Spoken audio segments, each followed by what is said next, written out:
Hi, I'm glad you're here. I hope you had a good day or are having a good day. This is take three. Let's hope that it goes a little bit more smoothly and let's talk a little bit more about the mantra Bhand Jamee-ai.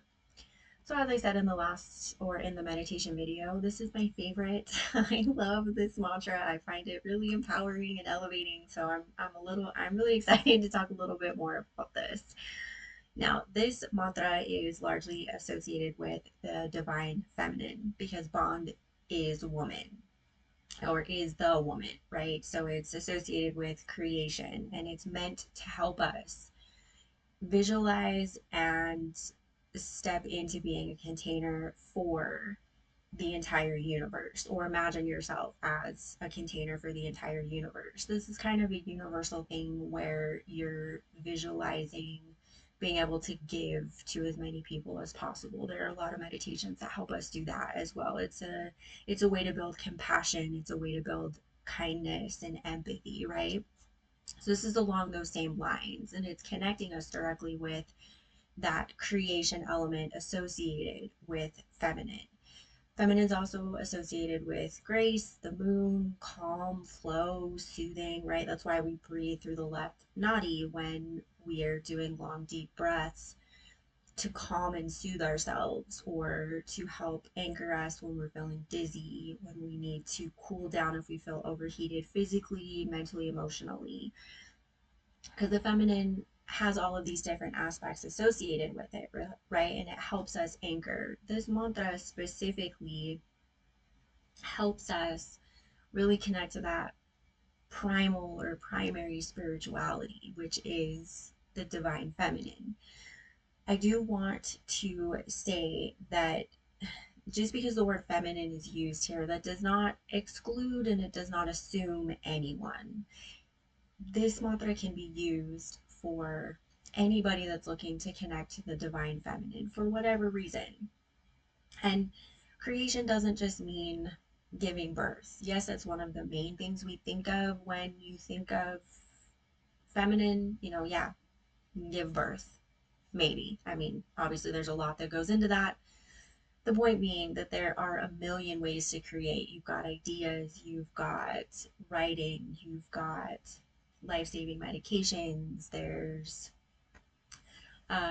creation of cities, there's creation of new ways of cleaning water. So there are a myriad ways that you can create anything, right?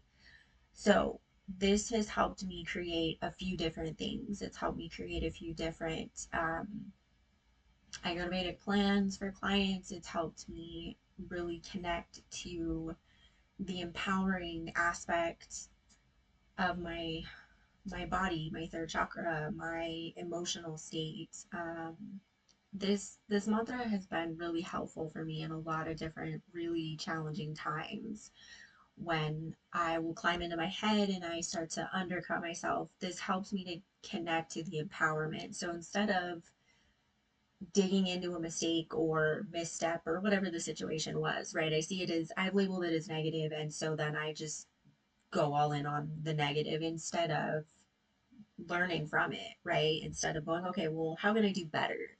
This mantra has really helped me to step into the empowering and the empowerment of, okay, so how do we move forward? What do I want to do from here? How do I build up from here, right? How do I create better from here? This mantra has really helped me when I've reached for it in those moments.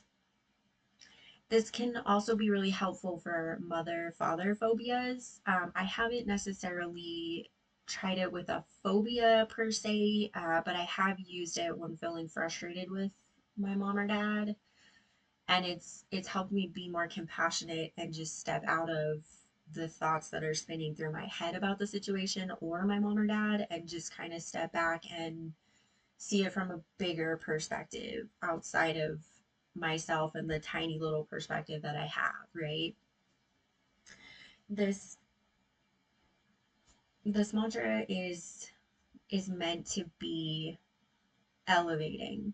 And one of the things I love about it is that it every time I've reached for it in a lot of different situations and scenarios, it doesn't seem to really have a limit for what I've used it for.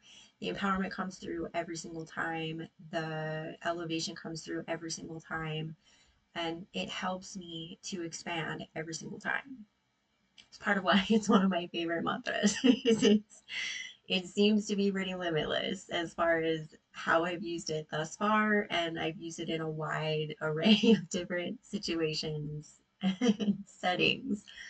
So this helps you to connect if you're feeling downgraded, if you're feeling slighted, if you're feeling invisible. This can really help you to step into your own empowerment, your own visibility, right? So that you start to see yourself, which is ultimately the place where you have to start.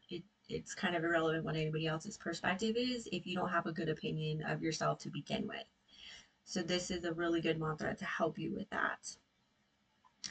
And it's also, last thing I want to touch on is this mantra brings a divine shield. I don't really think of it as a shield so much as just infusing divinity within my aura, because the aura is already a shield.